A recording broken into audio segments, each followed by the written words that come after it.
Welcome to the Deep Dive, the show where we slice through information overload to deliver the core insights you need to be truly well informed. Today, we're diving into an industry that, on the surface, might seem incredibly straightforward. Building materials. I mean, most of us probably picture lumber, nails, maybe some drywall, and think, what's so complex about that? Right. It seems pretty basic. But the reality of actually constructing a home, from its very foundation all the way to the finishing touches, relies on an intricate and frankly profoundly sophisticated supply chain. Absolutely. And any disruption, any inefficiency in that chain, it doesn't just stay there, it ripples outwards, impacting everything from how quickly a house gets built to its final cost, and crucially, the quality and even the longevity of the finished product. It's a truly foundational industry, literally, and it's far from simple. Yeah, what's fascinating here is how often we overlook these vast underlying infrastructures that support our daily lives. The building materials sector is just a prime example. It's not just about moving products from point A to point B. It's really about orchestrating this massive, complex network that directly influences, the affordability and availability of housing and, by extension, broader economic health. Mm-hmm. Understanding the key players in this space gives us a much clearer picture of what's truly happening in construction and maybe why the cost of a new home is what it is. That broader economic health connection is crucial, definitely. So, to really understand where one of the biggest players fits in, we're going deep today into Builders FirstSource, ticker symbol BLDR. This company is a genuine heavyweight, a true market leader in this often overlooked sector, and we're going to unpack what makes it such a critical player. Yeah, they're a big one. Our deep dive today pulls insights from their most recent financial reports, including their Q1 and Q2 2025 earnings calls, recent investor presentations, and also some really sharp expert investment analyses. Our mission for you, our listener, is to give you a comprehensive understanding of what makes BLDR tick. Its core business, its powerful competitive advantages, how it successfully navigates what is a challenging and cyclical market environment, and maybe what the future might hold for this industry giant. Indeed. We'll be connecting the dots between their operational strategy, the broader economic and housing trends, and how they position themselves for long-term resilience, even as conditions shift. This isn't just about the numbers on a spreadsheet, right? It's about understanding the strategic choices that allow a company to not just survive, but actually thrive in what can often be a pretty turbulent industry. Me. The foundation. Understanding Builders FirstSource's business? Okay, so let's establish the bedrock first. What exactly does Builders FirstSource do day to day? Because when you describe their integrated model, what's maybe the most counterintuitive aspect of that for someone who just thinks of building materials as a straightforward commodity? That's an excellent question. I think the counterintuitive part is that they are definitely not just a middleman. Builders FirstSource is really a vertically integrated powerhouse. Okay. This means they don't just distribute materials. They actively manufacture, supply, and sometimes even install a really wide array of building products. Right. And this integrated approach is, well, fundamental to their strategic advantage. Their core business spans four main product categories. First, you've got the widely recognized lumber and lumber sheet goods, right? Plywood, OSB, things like that. Basics. But then they move into far more specialized, higher value areas. Things like manufactured components, think roof trusses, floor trusses, wall panels, all built off-site. Then there's windows, doors, and millwork, which includes all the custom trim and molding. And finally, a category of other specialty items like siding, roofing, insulation, even things like metal studs, cement cabinetry. Wow. They essentially touch almost every aspect of a home's shell and its key interior components. So, okay, they're not just providing a few pieces of wood, they're supplying almost an entire home's worth of structure and finishes. It sounds like this integrated model creates immense value, not just for them, but for pretty much everyone involved in the chain. Let's talk about that value proposition. For instance, how do they become such an indispensable partner for their suppliers, manufacturers? Yeah, for suppliers, BLDR acts as a profoundly powerful conduit, much more than just a typical customer. They connect these manufacturers with this vast and incredibly diverse customer base. We're talking national and regional markets that individual suppliers might really struggle to reach on their own. Right, gives them reach. Exactly. This national distribution network doesn't just enhance exposure and brand recognition for those suppliers, it dramatically expands their sales pipeline. And critically, BLDR takes on the whole burden of distribution and complex logistics. Okay. That allows the manufacturers to focus purely on what they do best: production, innovation. It significantly reduces transaction costs for suppliers and leverages BLDR's massive economies of scale in transportation and warehousing. So they effectively become the logistical and sales backbone for a lot of manufacturers, helping them scale up. Hmm. What about their direct customers then, the home builders and contractors? How does BLDR make their lives easier and, ultimately save them money and time? For home builders and contractors, BLDR offers a significant, multifaceted, competitive edge. I mean, their services are meticulously designed to reduce total construction cycle times. Which is huge in building. It's huge. It directly translates into lower cost per project and faster inventory turnover for the builder. They also help mitigate labor constraints, which, as you mentioned, is an almost crippling issue in the industry right now. Yeah, finding skilled labor is tough. Really tough. So by providing prefabricated components like pre-built wall panels or roof trusses, they dramatically reduce the need for highly skilled on-site labor. Customers also gain access to this massive consolidated range of products. It's essentially a one-stop shopping experience, ensuring local product availability through BLDR's extensive national network. Ah, so less chasing down materials. Exactly. Minimizes lead times, avoids costly project delays. And beyond just products, they offer sophisticated digital tools, expert advice, technical support. They assist with complex inventory management, streamlined procurement, centralized ordering, and billing. It simplifies all those administrative burdens. Okay. Plus, their bulk purchasing power means they can often secure better pricing, and they frequently extend critical credit and favorable payment terms, offering crucial financial flexibility to builders. Those benefits sound pretty substantial. What then would you say is maybe the most underappreciated advantage BLDR provides to its customers? The thing that really keeps them coming back? That's a good one. I'd probably say it's the de-risking of the construction process itself. De-risking. How so? Well, by absorbing so much of the logistical burden, the labor challenge, and even some of the quality control, BLDR essentially becomes an extension of the builder's own project management team. Mm. So, for example, a builder struggling to find enough skilled framers, BLDR steps in with ready frame packages or those pre-built wall panels we talked about. Oh, right. So instead of a crew of carpenters spending weeks on site measuring, cutting, assembling, BLDR delivers components ready for quick assembly. This can cut days, sometimes even a week or more, off the framing schedule. Oh. That dramatically lowers the labor risk, speeds up the whole construction cycle, usually improves quality through factory precision, and reduces waste on site. It makes them indispensable, not just convenient. That is a truly powerful value proposition, and it sounds like they even extend significant value to the companies they might acquire, which is a key part of their growth strategy, right? What's the pitch to those independent distributors who might be considering joining the BLDR family? Yeah, for potential acquirees, particularly those independent distributors, BLDR presents a really compelling path forward. Whether it's an exit strategy for the owners or maybe a growth opportunity they just couldn't achieve alone.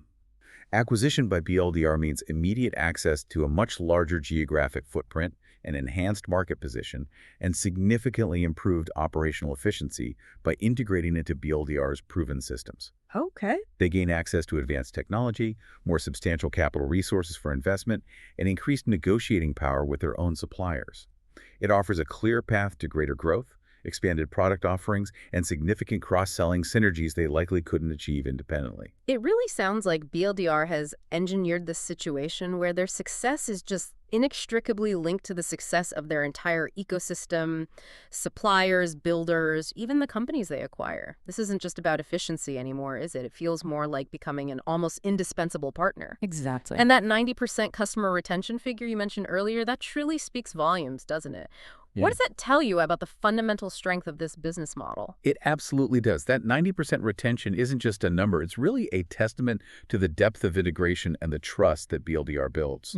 When you consistently deliver, precision-engineered components that save critical time and help mitigate those crippling labor shortages, you're not just selling a product anymore. You're selling a solution to a builder's biggest headaches. Right. This creates a very high switching cost, naturally, and builds incredibly resilient long-term relationships that can weather market fluctuations much better. It signifies they've created a true virtuous cycle where basically every stakeholder has a strong incentive to keep working with them. Be BLDR versus the big box, a clear distinction in the market. Okay, now for many people listening, if they need building materials, their first thought might be, a big box store like a Home Depot or a Lowe's. But BLDR operates in a completely different league. Let's talk about what truly differentiates them. Maybe starting with the very quality of the materials. It's not just a subtle difference, is it? No, it's definitely not subtle, and it's a critical distinction that often surprises people. While big box retailers offer convenience, absolutely, BLDR's focus is squarely on professional-grade quality. Take lumber, for example. Home Depot or Lowe's often store lumber indoors in massive bulk quantities. This can lead to it being wet, sometimes even moldy, and definitely prone to warping. One source we looked at vividly described the wood at some big box stores as feeling like it was fished right out of a river. Light chuckle. Okay, that paints a picture. It's a humorous image, sure, but it highlights a really serious point about material integrity. I mean, imagine building your dream home with lumber that's already soggy and warped before you even start. Yeah, not ideal.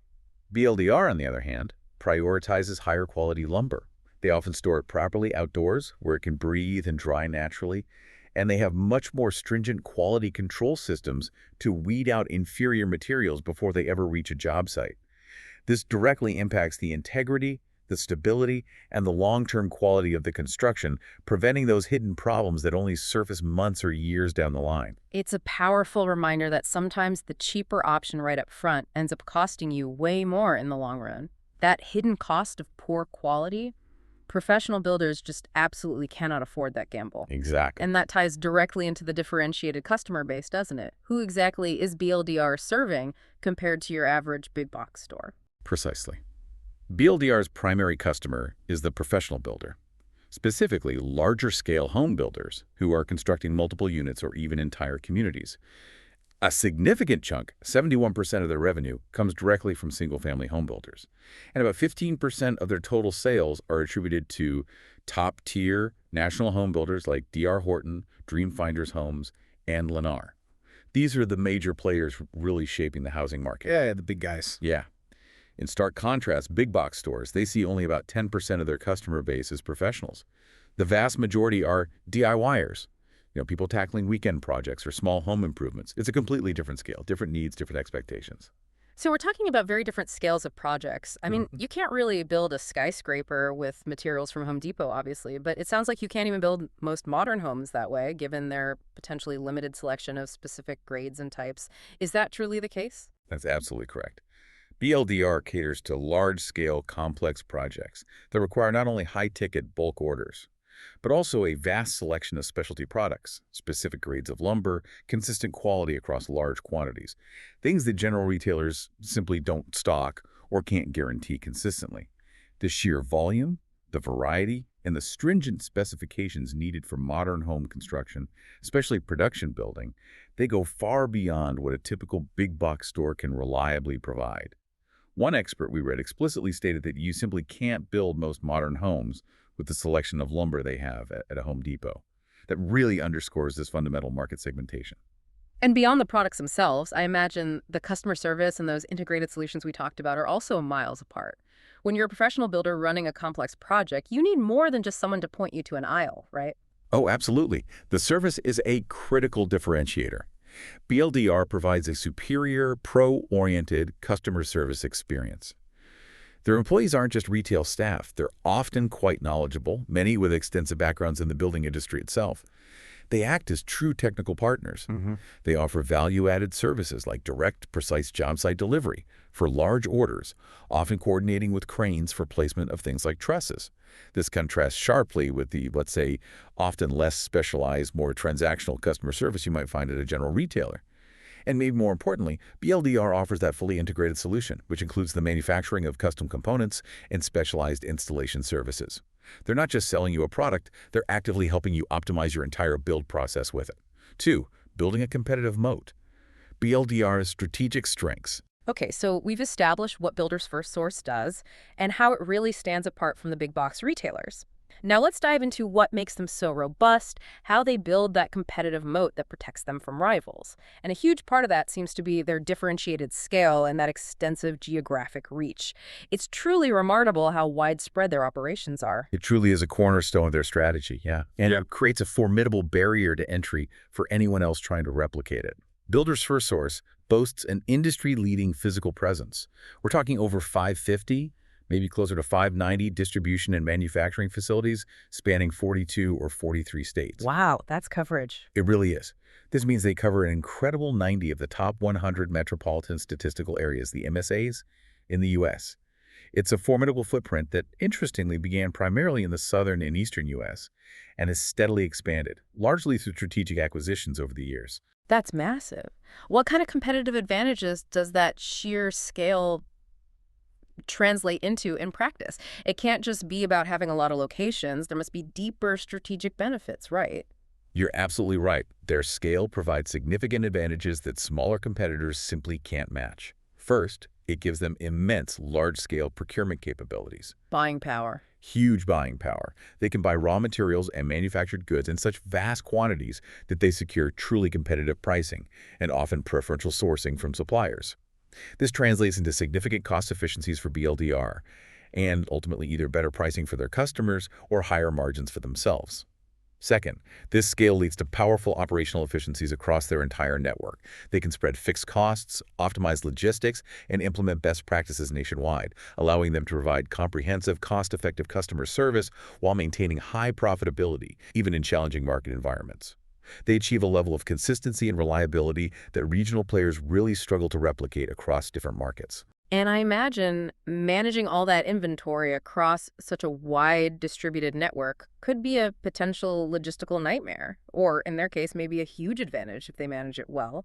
How do they handle that aspect? It's definitely a huge advantage for BLDR, thanks to their sophisticated approach. They've developed an incredibly efficient inventory management system based on what they call regional density. Regional density, what's that mean? So instead of managing inventory strictly on a location-by-location basis, which can lead to inefficiencies and pockets of excess or shortage, they consolidate their network planning.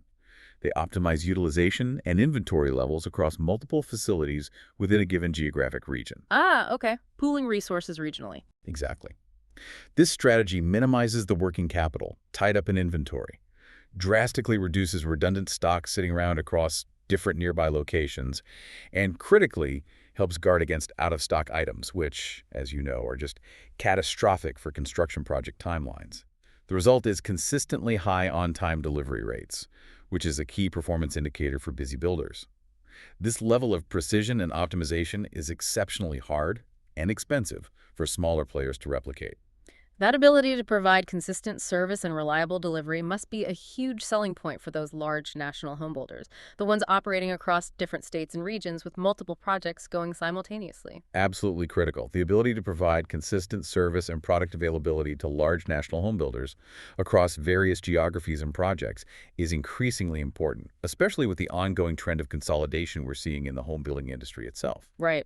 Fewer, bigger builders. Exactly. BLDR can offer that uniformity, that reliability, and that simplified single-vendor relationship that a smaller, more localized supplier might really struggle with across state lines. They can essentially guarantee the same level of service and quality, whether a builder is constructing in Florida or Texas or Arizona. But home building is also incredibly local, isn't it? I mean, building codes, architectural styles, even local preferences for materials can vary wildly from one town to the next. How do they balance that massive national scale with these very specific local needs? That's really the beauty of their hybrid model, I think. While they absolutely leverage their national scale for procurement power and operational efficiency, they also place a very high priority on maintaining a strong local market presence. They understand that home building, at its core, is inherently local. So they focus on cultivating deep local relationships, hiring local talent who understand the market, and leveraging local market intelligence. This allows them to adapt effectively to differing building codes, local architectural styles, specific community requirements. It provides crucial local flexibility while still benefiting from all those large-scale advantages. It's truly a sophisticated think globally, act locally approach that seems to capture the best of both worlds. B, the power of value-added products and services. Okay, we've established their foundational scale, but the real power often lies in what they build and provide, not just what they distribute.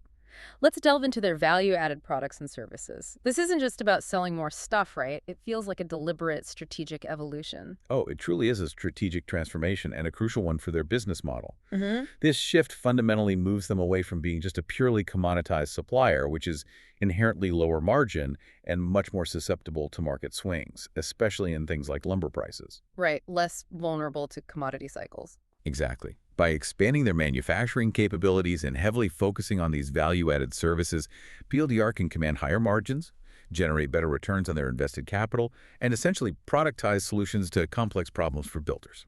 It's really about delivering sophisticated solutions, not just, 2x4s.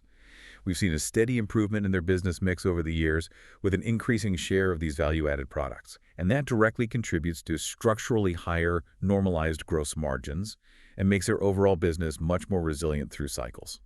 Can you give us some specific examples of these key value-added offerings? What kinds of things are they manufacturing or installing that go beyond just basic materials? Certainly. They engage in pretty advanced off-site fabrication of essential structural components. Think floor trusses, roof trusses, even entire wall paneling systems that arrive on the job site ready for installation. Okay, the big structural pieces. Yeah. They also offer pre-cut frame packages, like their proprietary ReadyFrame system. This is where literally every piece of wood needed for the house's frame is precisely pre-cut and labeled according to the specific building plans, ready for rapid assembly on site. Like a giant model kit. Pretty much. Okay. They also produce heavy-duty laminated structural beams for larger open spans, custom millwork for interior finishing touches like trim and molding, and then on the services side, they provide installation for things like windows, doors, and even roofing in some markets. Yeah. These are all components and services that traditionally would require extensive on-site labor, precise cutting, significant time investment right there on the job site. I can almost imagine the relief for a site manager, especially one dealing with those labor shortages we talked about. When a ready frame package arrives, every single piece pre-cut and labeled. It must feel like having a pre-assembled Lego kit for a house, right? How do these services directly solve those critical builder pain points? Absolutely. It's very much like a high-precision industrial-scale Lego kit, as you say.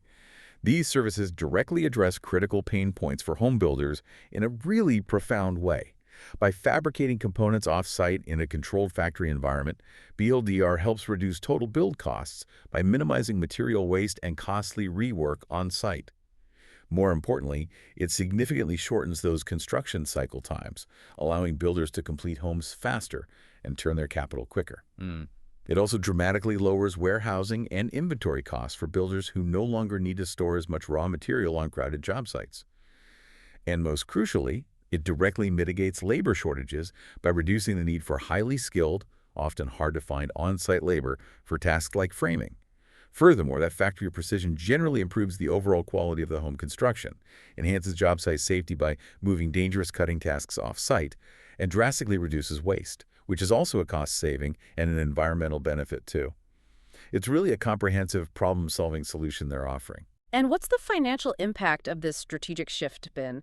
How much of their business is now actually tied to these higher margin value-added offerings? The financial impact is truly substantial, and it really demonstrates the success of this strategic focus. In 2023, for example, their custom fabrication services generated an impressive $3.4 billion.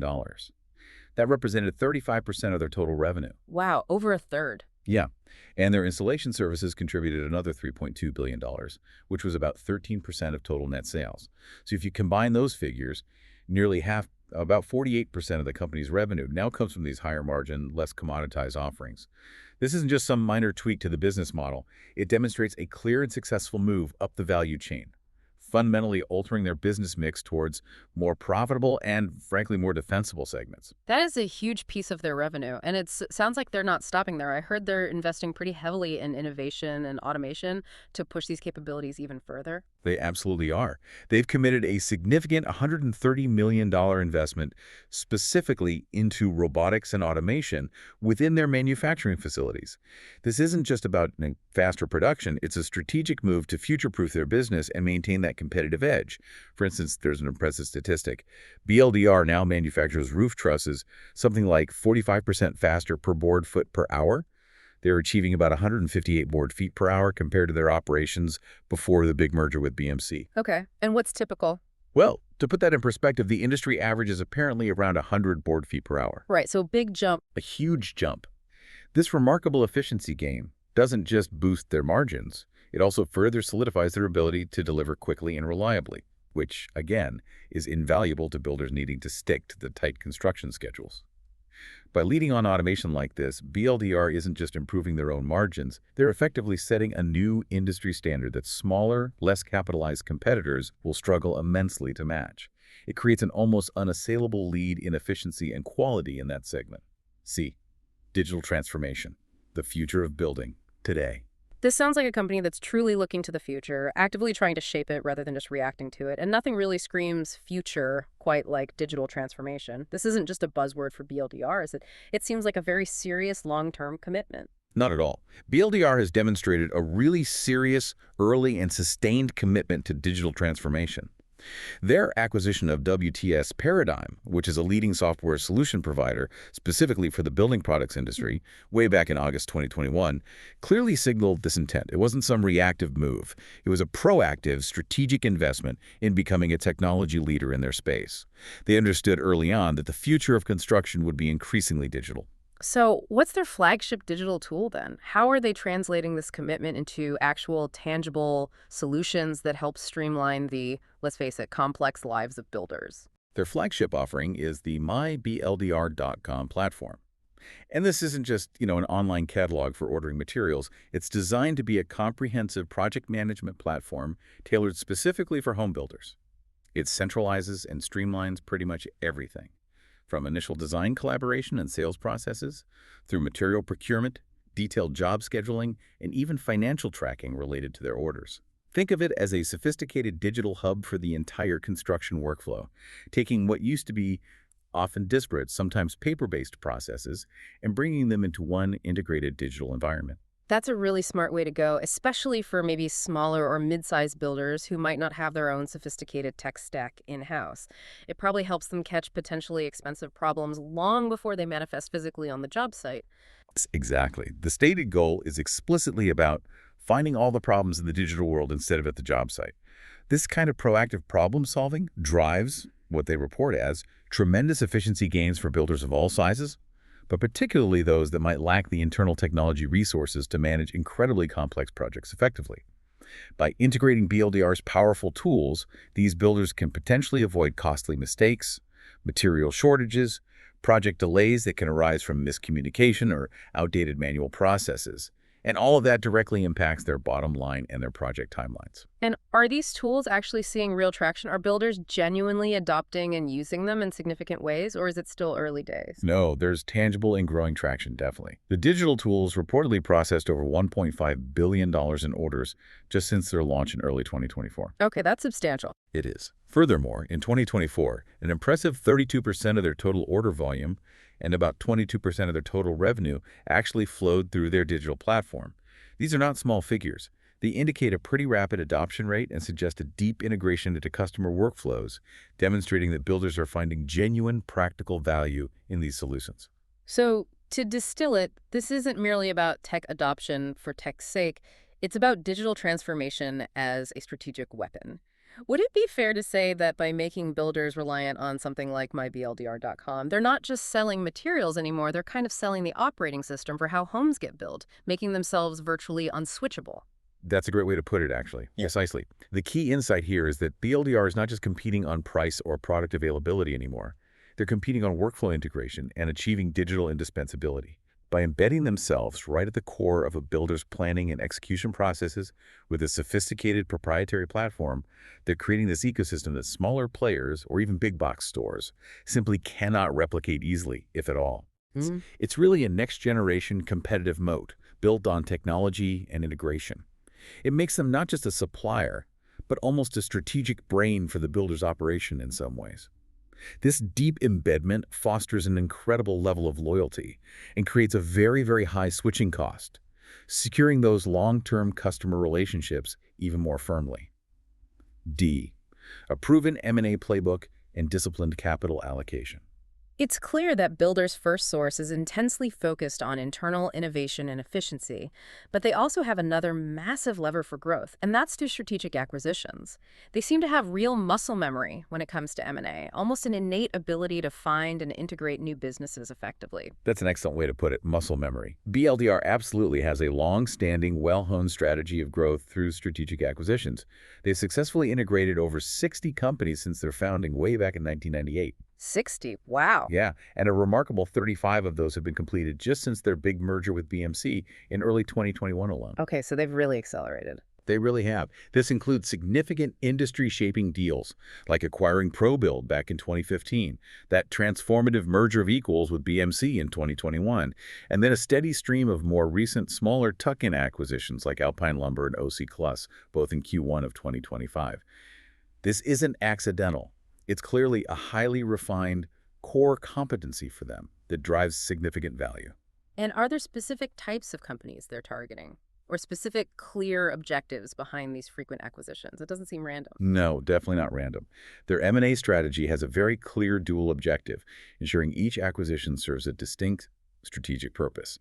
One objective is to expand their value-added offerings. So they'll acquire companies that specialize in manufacturing those prefabricated components we talked about, truss plants, wall panel producers, custom millwork shops. This enhances their product portfolio and boosts those higher-margin business segments. Okay, bolstering the value-add side. Exactly. The second objective is to broaden their geographic reach. They do this by acquiring leading local or regional distributors in new, attractive markets where they maybe didn't have a strong presence before.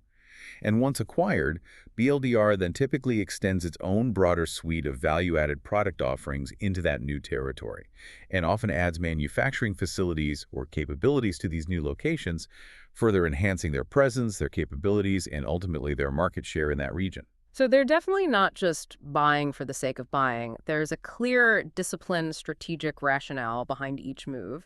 And it sounds like they often prefer this buy strategy over trying to build new facilities from scratch, what's often called greenfielding. Why is that preference there? Yeah, they've explicitly stated that M&A often proves more efficient and strategically sound for them than a build strategy or greenfielding. Acquiring an existing business simply gets you into the market quicker, which is a huge advantage in a fast-moving industry like housing construction. Less ramp-up time. Exactly. They also highlight that greenfielding, building new from the ground up, is becoming increasingly difficult and time-consuming due to, quote, restrictions and permitting requirements, which just make it take longer and longer to get buildings out of the ground. So buying established operations streamlines market entry, avoids significant regulatory hurdles, and often comes with valuable existing customer relationships and a skilled local labor force already in place. Given just how many companies they've acquired over the years, their proven ability to integrate these businesses successfully must be absolutely key to their long-term growth story. It's not just about the buying, it's about making it all work together seamlessly afterwards. It's absolutely crucial, and they have an enviable track record in that regard. They've demonstrated a superior ability to not only integrate new companies operationally, getting systems aligned, standardizing processes, but also to effectively cross-sell products across the expanded network and create significant operating synergies, like procurement savings or shared logistics. This consistent performance, combined with their sheer scale, has really positioned BLDR as the buyer of choice in what remains a surprisingly fragmented market.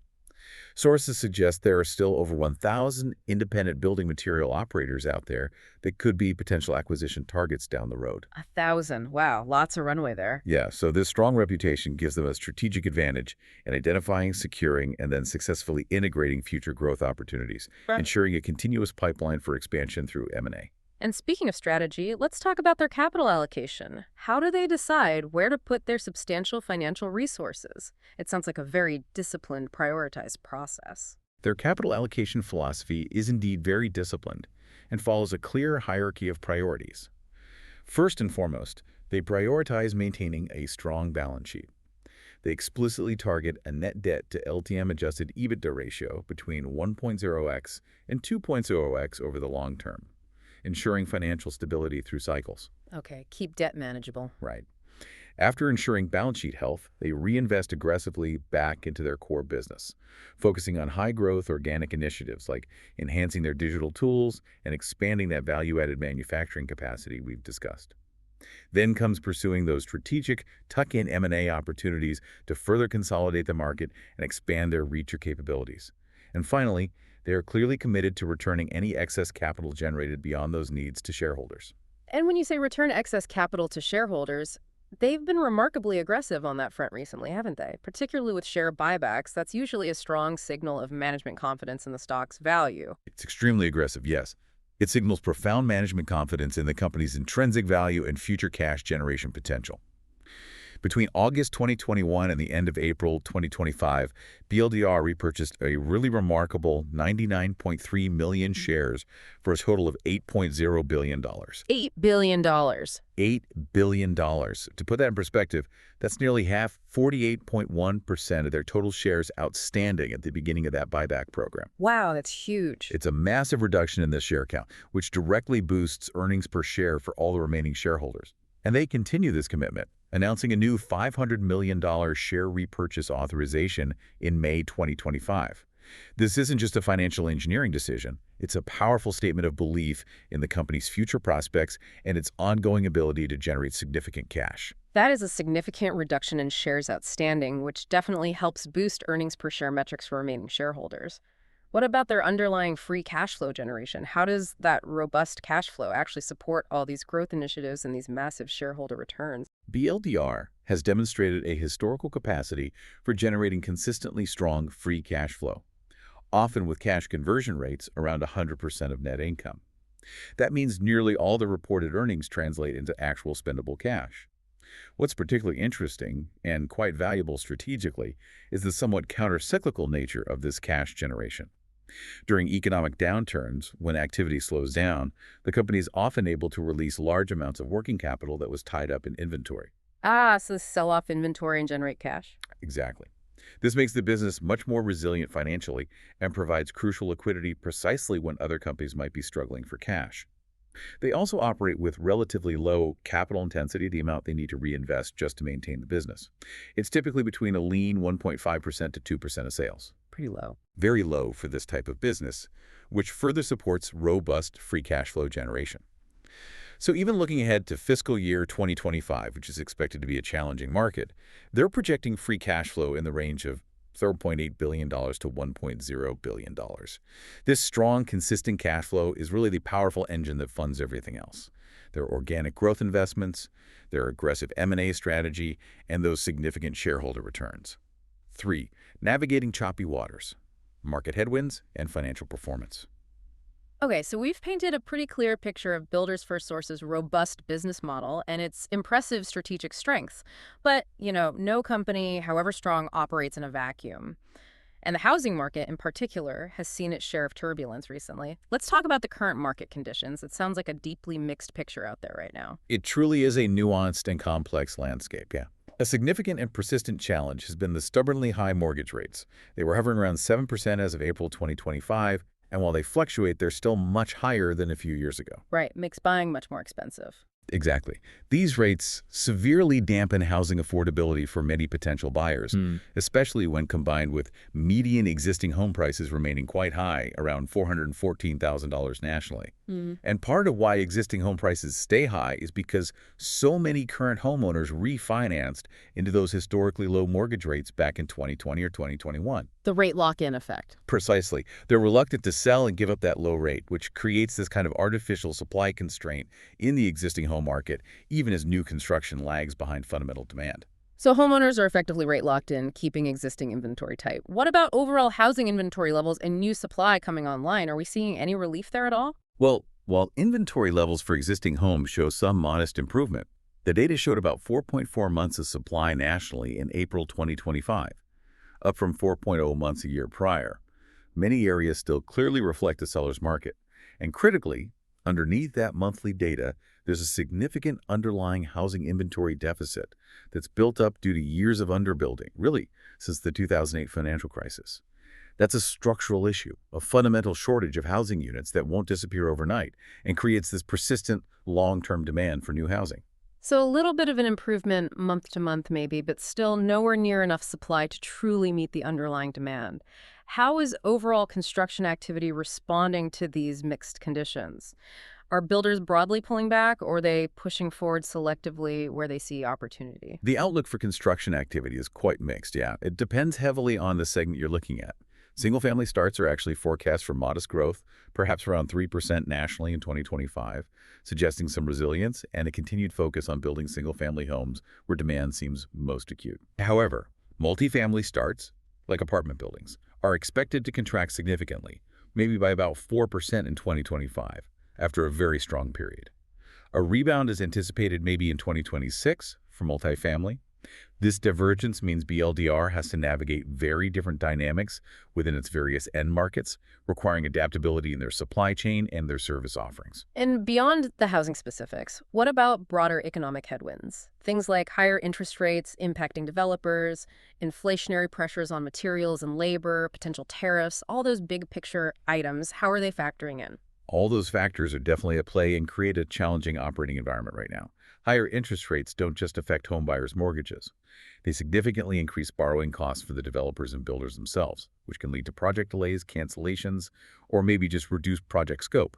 We're also seeing persistent inflationary pressures on key materials beyond just lumber, things like steel, concrete, roofing components, as well as continued pressure on labor costs. Tariffs, where applicable, can incrementally add to overall construction costs as well. Interestingly, BLDR's recent results also specifically cited commodity deflation as a factor impacting their net sales. Commodity deflation. How does that work when we hear so much about inflation? Yeah, it seems counterintuitive, but for BLDR, while we might see general inflation in the economy, commodity deflation means that the price of the raw materials they purchase, particularly lumber, which is a big input for them, has actually fallen from its peaks. Ah, okay. Lumber prices came down. Right. This lowers their input costs, which is good for margins, but it also reduces their reported revenue dollar amount as they generally pass those lower costs on to customers in competitive markets. So it creates a top-line headwind, making sales look lower even if the actual volume of materials sold remains stable or grows slightly. So the overall market environment isn't exactly giving them a tailwind right now. In fact, it sounds like several pretty strong headwinds are blowing. That's right. The current market environment is widely characterized by analysts and the company itself as a below-normal starts environment. This means companies like BLDR can't simply rely on broad market growth, a rising tide lifting all boats, to boost their numbers. Instead, success in this climate heavily depends on their operational efficiencies, the strength and appeal of their value-added products and services, and their ability to strategically capture market share from weaker competitors Right. rather than just riding an overall market wave. B. Recent financial performance. Q1 and Q2 2025 results. Okay, now let's try to put some concrete numbers to these market conditions. How has Builder's FirstSource actually performed financially in its most recent quarters, Q1 and Q2 of 2025? Let's start with Q1, which they reported back on May 1st, 2025. What did that look like? Q1 2025 definitely reflected those headwinds. Net sales came in at $3.7 billion, which was a 6.0% decrease compared to Q1 of the previous year. This decline was attributed to a combination of factors. Lower core organic sales volumes, having one fewer selling day in the quarter compared to the prior year, and as we just discussed, that impacted commodity deflation, particularly in lumber prices. Acquisitions did provide a partial offset, adding some revenue growth, which softened the overall decline, but the headwinds were clearly the dominant factor in Q1. Okay, so sales were down year over year. What about their margins and overall profitability in Q1? Did they hold up better? Profitability also faced significant headwinds in Q1. The gross profit margin slipped to 30.5%. That was down a notable 290 basis points, or 2.9 percentage points year over year. Oof, that's a decent drop. It is. Management explicitly linked this to, quote, single and multifamily margin normalization and the generally weak starts environment. It really indicates a return from those unsustainably elevated margins that were seen during the peak of the post-pandemic housing boom. As a result, net income was $96.3 million, which translated to a diluted earnings per share EPS of $0.84. That was a significant drop from $2.02 in Q1 of 2024. Adjusted EBITDA, another key profitability metric, decreased by 31.7% to $369.2 million, with the adjusted EBITDA margin contracting to 10.1% of sales. Ouch. Okay, those are some pretty steep declines across the board in Q1. But digging beneath the surface a bit, what's the key takeaway from Q1 about BLDR's resilience in this challenging, below-normal starts environment? Did they manage to find any silver lining amidst all that negative year-over-year comparison? Yeah, that's the important question. The insight, I think, is that Even with these significant headwinds like commodity deflation dragging down revenue and contracting housing starts impacting volume, BLDR still demonstrated its operational leverage and proactive management. Despite all those steep year-over-year drops, their adjusted EPS of $1.51 actually managed to beat the consensus analyst estimates for the quarter. Oh, okay. Better than expected then. Exactly. Mm-hmm. This suggests that while market conditions were undeniably tough, BLDR was managing its costs and operations somewhat better than the market had feared. They specifically reported achieving $17 million in productivity savings during the quarter through their ongoing operational excellence and supply chain initiatives. So this is a clear, real-world test of their all-season strategy we talked about, and they seem to be passing it, arguably better than many peers might have. However, free cash flow also took a hit, reducing quite sharply. It dropped to $45.0 million from $227.6 million in the prior year's Q1, primarily driven by that lower net income flowing through. Okay, so Q1 was definitely challenging, but they showed some underlying resilience and maybe better than feared cost management. Now, fast forward 3 months to Q2 2025, which they reported on July 31st. Did that challenging trend continue, or did we see any signs of a turnaround or stabilization in Q2? In Q2, the challenging trends largely continued, unfortunately. Net sales were $4.2 billion. That represented a 5.0% decrease year over year, so slightly less of a decline than Q1, but still down. This Q2 decrease was driven by an 8.5% decline in core organic net sales, so stripping out acquisitions and commodity effects, the underlying volume was down more sharply, and another 1.5% negative impact from commodity deflation. Again, though, growth from acquisitions helped significantly, contributing 5.0% positive growth, partially offsetting those organic declines and reinforcing the value of their ongoing M&A strategy, especially in a tough market. And how did the different segments and any of their key value-added product categories fare within that overall Q2 number? Were there any particular bright spots or areas of deeper weakness? Looking at the core organic sales, stripping out acquisitions, Q2 showed a notable decline across their key housing segments. Single-family core organic sales were down 9.1% year over year, and multifamily experienced a significant drop of 23.3%, really reflecting that broader market softness in multifamily construction starts that we discussed earlier. Right, multifamily hit harder. Definitely. The repair and remodel, R&R and other segment, however, did show a positive trend. It actually increased by 3.0% on a core organic basis, suggesting some relative stability or maybe even pockets of growth in that R&R space. Looking at the product categories, even their typically higher margin value-added products saw core organic sales decrease by 11.3% overall. Within that, manufactured products were down 12.2% organically, and windows, doors, and millwork were down 10.4%. Lumber and lumber sheet goods core organic sales decreased 5.9%. So really, the headwinds impacted most areas in Q2. Okay, so even their higher margin value-added products saw a dip in core organic sales volume, really underlining just how challenging the market environment was in Q2. What about overall profitability and cash flow for the second quarter? Similar story to Q1. Pretty similar, yes. Gross profit margin decreased slightly further to 30.7%, indicating continued pressure compared to the prior year's boom levels. Adjusted EBITDA was $506.1 million, which was down 24.4% year over year, with the adjusted EBITDA margin coming in at 12.0% for the quarter. Free cash flow also decreased, down 30.5% year over year to $255.0 million. On the positive side, operationally, they delivered an additional $5 million in productivity savings in Q2, bringing their year-to-date total to $22 million.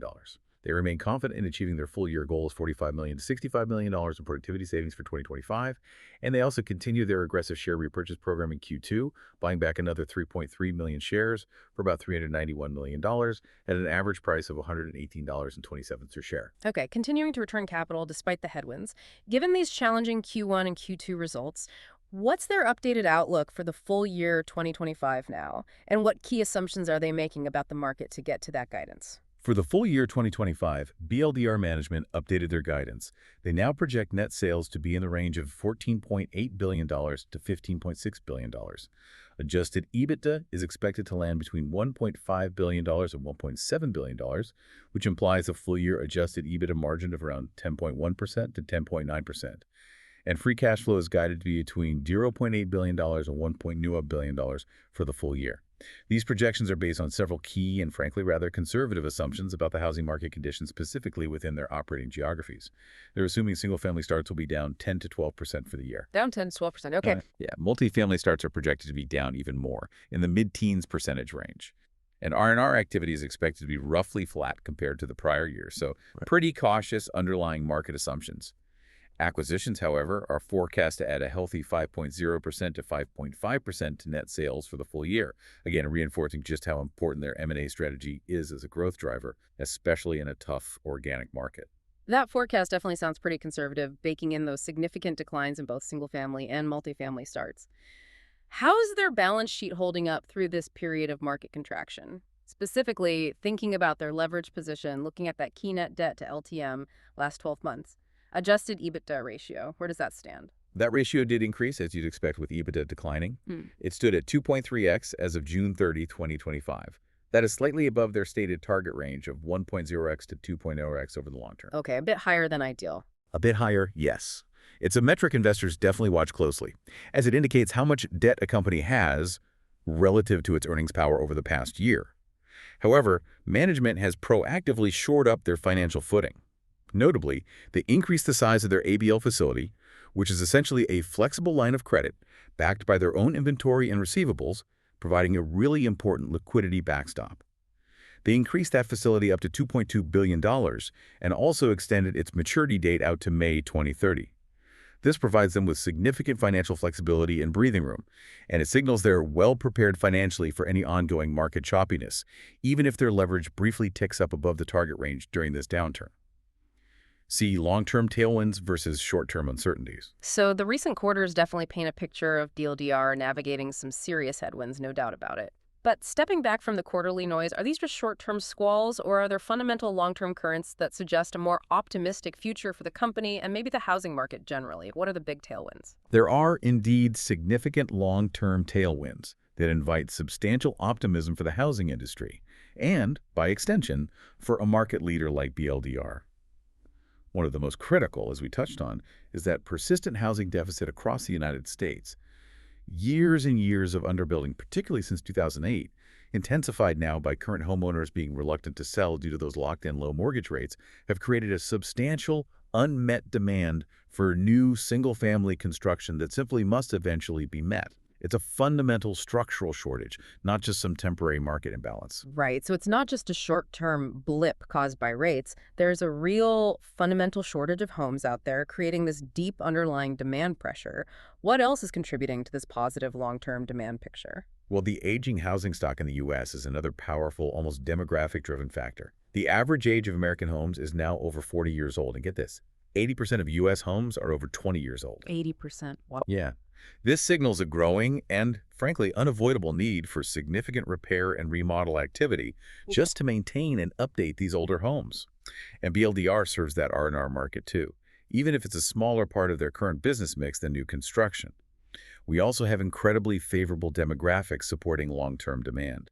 Large generational cohorts like Gen Z and the millennials are now entering their peak household formation and home buying years. This demographic wave should support housing demand for decades to come, providing a sustained base for the housing market, assuming affordability improves. And people have a lot of equity built up in their homes right now too, right? Doesn't that also fuel some of the remodeling activity you just mentioned? It provides a pretty significant financial cushion for homeowners to tap into. It absolutely does. Homeowners are collectively sitting on record levels of home equity. The estimates are around a staggering $31.8 trillion nationally. That's nearly $12 trillion higher than just before the COVID pandemic started. Incredible numbers. It really is. This enormous amount of tappable equity can significantly fuel repair and remodel activity, providing a potentially robust, well-funded market segment for companies like BLDR. And looking ahead, any expected declines in interest rates as monetary policy potentially eases over the next year or two are widely anticipated to positively impact home sales in the medium to long term, gradually making housing more affordable again and stimulating latent demand. And the labor market dynamics. How does that factor into BLDR's long-term outlook, particularly given their strategic focus on value-added services that actually reduce the need for on-site labor? Well, a healthy overall labor market generally supports housing demand and household growth by providing stable incomes and consumer confidence, so that's a positive backdrop. But maybe more specifically for BLDR, the persistent skilled labor shortages in the construction trades continue to create direct opportunities for their products and services that reduce on-site labor requirements and improve efficiency. BLDR's value-added components like trusses and wall panels and their installation services directly address this critical bottleneck for builders. This allows BLDR to potentially capture market share from builders who are desperate for solutions just to get their projects completed on time and within budget in the face of these labor constraints. Okay, so it's a pretty compelling long-term optimistic view driven by fundamental demographic and supply side factors. But we absolutely can't ignore the short-term uncertainties that are very real right now. What are those choppy waters we need to navigate in the immediate future? Yeah, on the cautious short-term view, the industry is definitely still in a period of adjustment or normalization from the frankly abnormal dynamics we saw during the post-COVID boom years of 2020 through maybe early 2022. This includes things like gross margins returning to more historically normal levels from their unsustainable peaks, multifamily construction pulling back significantly after a period of overbuilding perhaps, and remodeling activity slowing down after a surge of pulled forward demand during the pandemic lockdowns. These factors will likely continue to create some near-term pressure and volatility in the market. And affordability remains a huge, persistent hurdle for many potential home buyers, doesn't it? That seems like the biggest immediate obstacle. Yes, persistent affordability challenges are a major concern, probably the major concern right now. High home prices, even with some recent moderation, are still significantly above pre-pandemic levels in most markets. Add to this the stubbornly high mortgage rates, plus increasing costs for things like home insurance and property taxes, and just broad-based inflation impacting household budgets. You have a severe housing affordability problem. Hmm. Until these factors reverse more substantially, affordability will likely remain a major issue, keeping many potential first-time buyers and even some move-up buyers on the sidelines. There's also increasing consumer cautiousness we're seeing, influenced by uncertainty around future monetary policy, the upcoming U.S. presidential elections creating some political uncertainty, and maybe some mixed signals in recent job reports. All of this creates short-term noise and hesitation among potential buyers. Many companies in the space are reporting a marked deceleration, particularly noting it accelerated in the second quarter of 2025. Though it's important to note they generally view this as a temporary adjustment or pause, rather than a fundamental shift away from those powerful long-term tailwinds we discussed. Looking ahead, BLDR's resilience and untapped potential. Okay, so we've got this fascinating mix of very real short-term challenges, but also compelling long-term tailwinds. How is Builder's FirstSource positioning itself for what their CEO, Peter Jackson, calls all seasons? They really do sound like a cycle-tested team based on their history. Indeed, CEO Peter Jackson explicitly stated in recent communications that BLDR is a cycle-tested team that has withstood economic uncertainty in the past, which certainly aims to inspire confidence in their ability to navigate the current challenges effectively. And it's not just talk. The company has a clear set of adaptive strategies and operational levers they can pull, allowing them to manage the business effectively, regardless of the prevailing economic climate, whether it's weak like now or hopefully stronger in the future. They don't just hope for the best, they seem to actively plan for all eventualities. So in a weaker economy like the one we seem to be in now, what specific levers can they pull? How do they sort of hunker down and focus on maintaining profitability? In a weaker economic environment, BLDR has well-defined playbooks they activate. They can efficiently right-size their network, perhaps consolidating some operations or reducing capacity where demand has fallen significantly. They also reduce discretionary spending across the board, carefully manage headcount, often through natural attrition rather than large layoffs, control fixed costs rigorously, and prudently evaluate all capital expenditures, focusing only on the absolute highest ROI projects. Their primary goal in a downturn is to maintain profitability, protect that strong cash flow generation, and preserve financial health by adjusting their operations quickly to align with reduced demand, ensuring they don't overextend themselves heading into uncertainty. And what about when things inevitably pick up again? How do they position themselves to capitalize on a stronger economy and accelerate growth when the market turns? In a stronger economy, they can quickly shift gears back to an expansion mindset. They can accelerate their digital transformation initiatives, maybe invest more heavily in automation and other high ROI projects to further boost efficiency and expand capacity ahead of demand. They can leverage their existing cost discipline, established during the downturn, to potentially expand margins even further as revenue grows.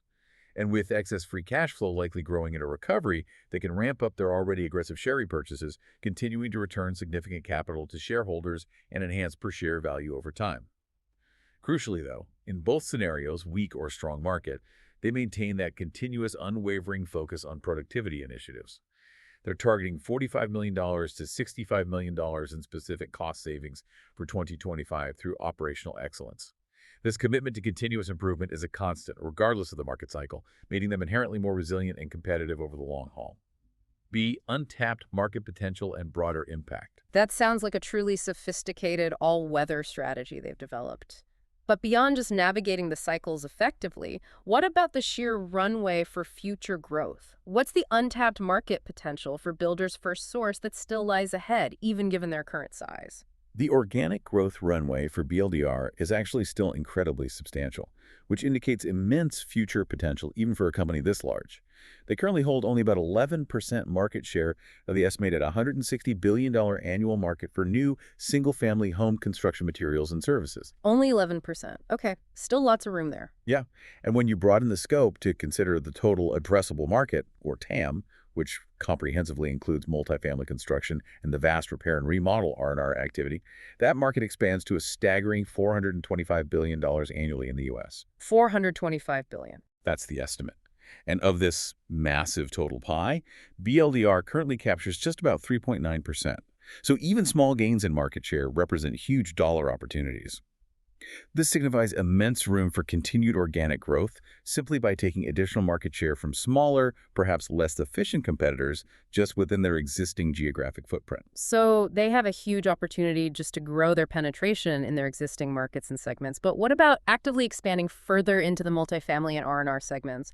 Are those easier or harder markets for them to crack compared to their core single-family strength? Well, there's certainly a clear opportunity for them to take more share in the multifamily market, particularly because this segment relies heavily on production-type building methods, which BLDR, with its integrated solutions and prefabricated components like trusses and panels, is perfectly primed to serve effectively. Their ability to deliver standardized high-volume solutions aligns perfectly with the needs of large multifamily developers. The R&R market, however, might be a tougher nut to crack. That's partly due to the deep entrenchment of the big box retailers like Home Depot and Lowe's, who are very strong with smaller contractors and DIRs, and also because the R&R market is just much more fragmented, with lots of smaller contractors doing smaller projects. Right. Harder to reach efficiently, perhaps. Potentially. Despite that challenge, BLDR has stated its clear intent to expand further into both the multifamily and R&R categories, seeing them as vital avenues for future growth and diversification beyond their core single-family base. It's also interesting to consider their broader impact, too. Beyond just supplying materials for new builds and major remodels, with that extensive national network they have, they could play a significant, almost humanitarian role in community rebuilding efforts after natural disasters, couldn't they? Absolutely. That's a really interesting point. Given their extensive network of facilities across 40-plus states and their robust logistical capabilities, BLDR is exceptionally well-positioned to play a role in disaster recovery efforts.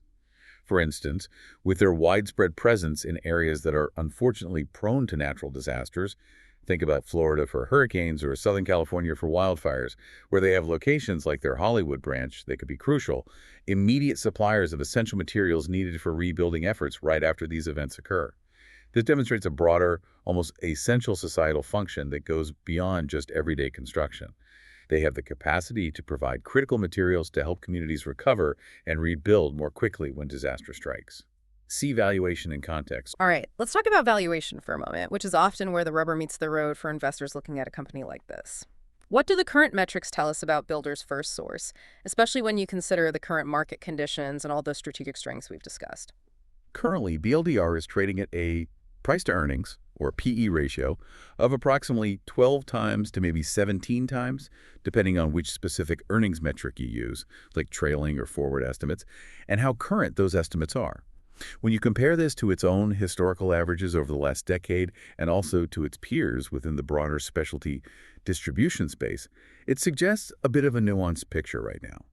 Some investors might see these multiples as inviting caution, given the clear short-term uncertainties in the housing market and the inherent cyclicality of the business.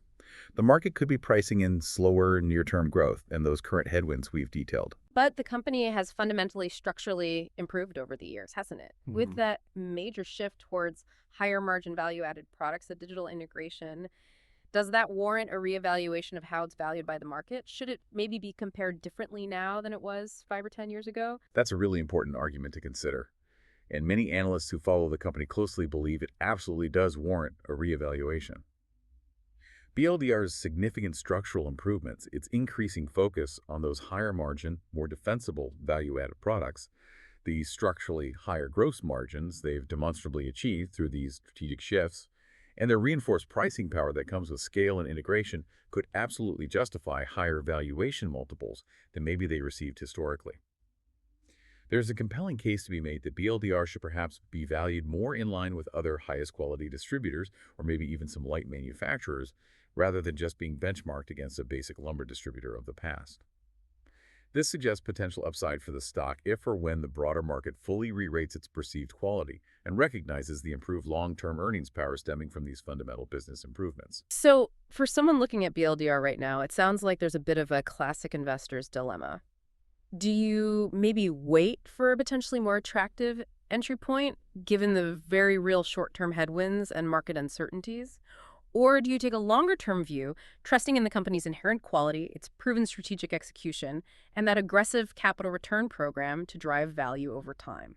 That's precisely the investor's dilemma right now. One perspective, certainly valid, is to wait for potentially further market corrections or maybe clearer, sustained signs of recovery in the housing market itself before jumping in, seeking a more attractive entry point while acknowledging the current sector uncertainties and the potential for continued near-term stock volatility. The risk here, of course, is always trying to time the market perfectly and potentially missing out on significant long-term gains if the recovery happens faster or the stock re-rates sooner than expected. Right, market timing is notoriously difficult. Extremely difficult. The alternative perspective is to adopt that longer-term view, to trust in the company's demonstrably robust and deeply integrated business model, its proven strategic execution track record under the current management, its very aggressive capital return program, especially those significant share repurchases which continuously boost per share value for long-term holders, and also believe in the power of those long-term tailwinds that underpin fundamental housing demand over the next decade or more. Yeah. For investors who really believe in the fundamental quality of the business and the management's ability to compound value effectively over time, the current valuation, while perhaps not a bargain basement price today, might be seen as fair or even attractive for a company of this caliber. There's certainly potential for those valuation multiples to expand over time as its status as the highest quality player in the industry is increasingly recognized by the broader market. Outro. So as we wrap up this deep dive, it's abundantly clear that Builders FirstSource is far, far more than just a simple lumberyard.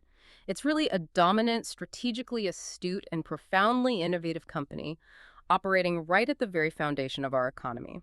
They're actively adapting to significant market shifts through continuous internal innovation, smart and disciplined acquisitions, and that unwavering focus on delivering higher value integrated solutions to their customers. Yeah, their ability to successfully pivot towards those higher margin value-added services, to strategically leverage digital transformation, to embed themselves with customers, and to execute a disciplined capital allocation strategy that includes massive shareholder returns, really positions them uniquely in what is an inherently dynamic and often cyclical industry. It's a powerful example, really, of how a seemingly traditional business, one many might still consider old economy, can evolve significantly to not just maintain, but actually enhance its competitive edge and its long-term resilience.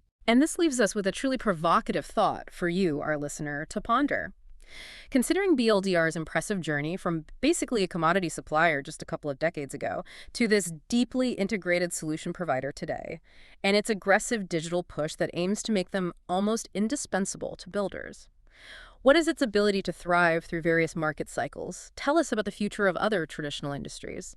How deeply embedded, how truly indispensable does a company need to become within its customers' core workflows to weather almost any storm the economy might throw its way in the future?